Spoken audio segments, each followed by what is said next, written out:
You thought your job was bad? Maybe your boss yells too much. Maybe your office coffee tastes like burnt sadness. But however grim your work life may be, it likely pales in comparison to the life of a medieval Gong farmer. These men, brave in a way few have reason to be, were tasked with a job so foul, so revolting, so absolutely soul-crushing that they make every other laborer of the time look like they were on a royal holiday. Their daily grind wasn't just unpleasant, it was nightmarish. The title Gong farmer might sound almost whimsical at first, perhaps even poetic, like something plucked from the pages of a rustic tale.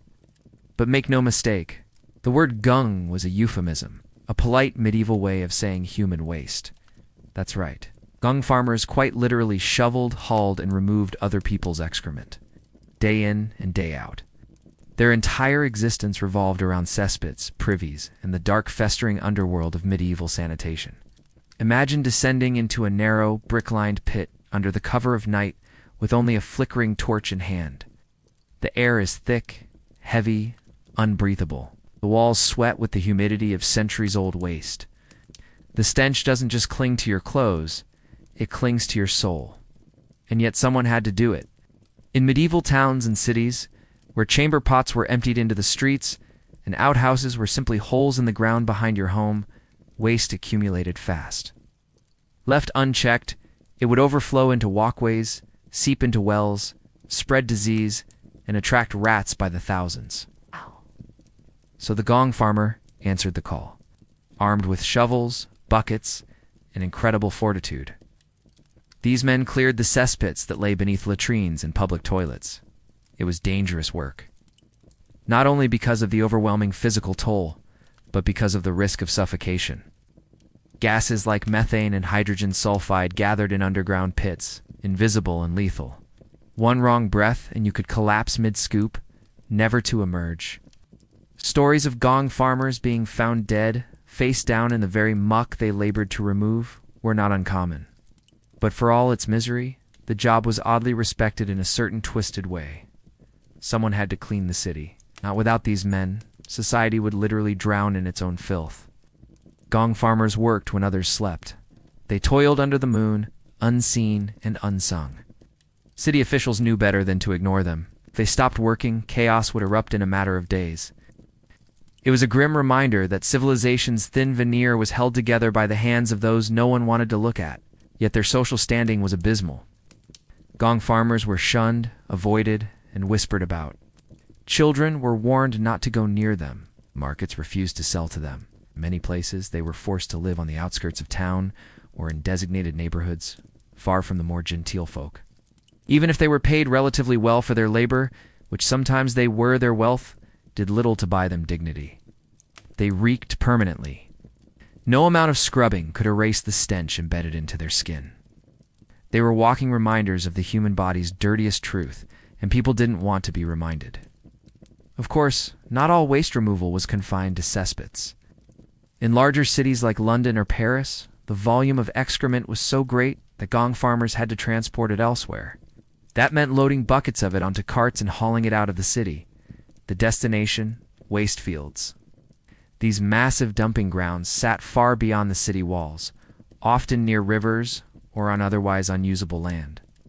There, the waste was sometimes sold to farmers as fertilizer.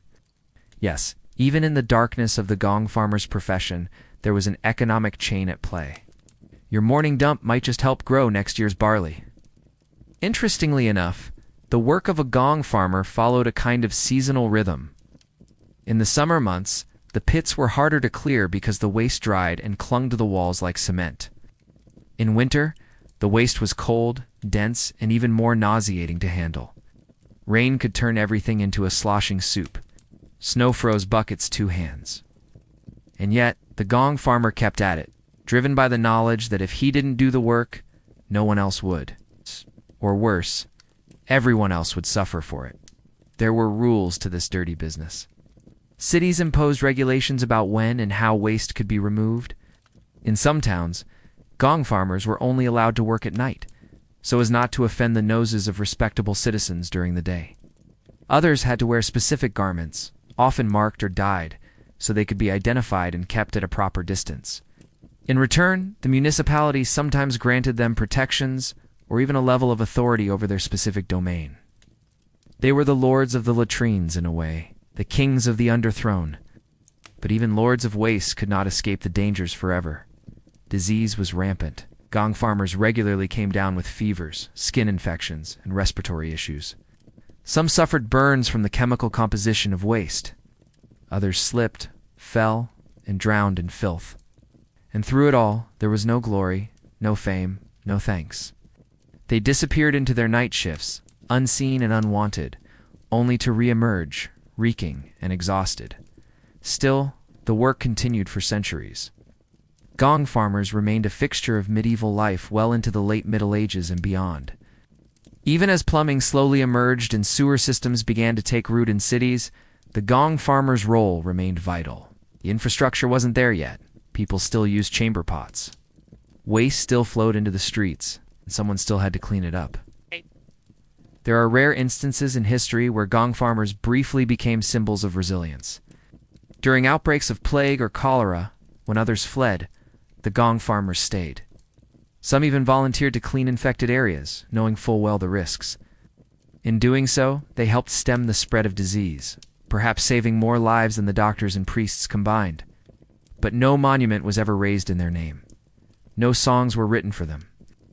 Their heroism was always unsung. You can almost imagine the life of a young boy, born into a Gong farming family, resigned to inherit the shovel. His future, set before he could even speak. There was no apprenticeship, no guild, no noble patron. Just darkness, stink, and buckets. Maybe he dreamed of running away, of becoming a knight or a baker or a monk. But dreams were luxuries for others. He had a job to do. A city to clean, a pit to descend. And so, next time you find yourself complaining about emails or traffic or fluorescent lights, think of the Gong farmer. Think of the men who walked into cesspits with torches and buckets.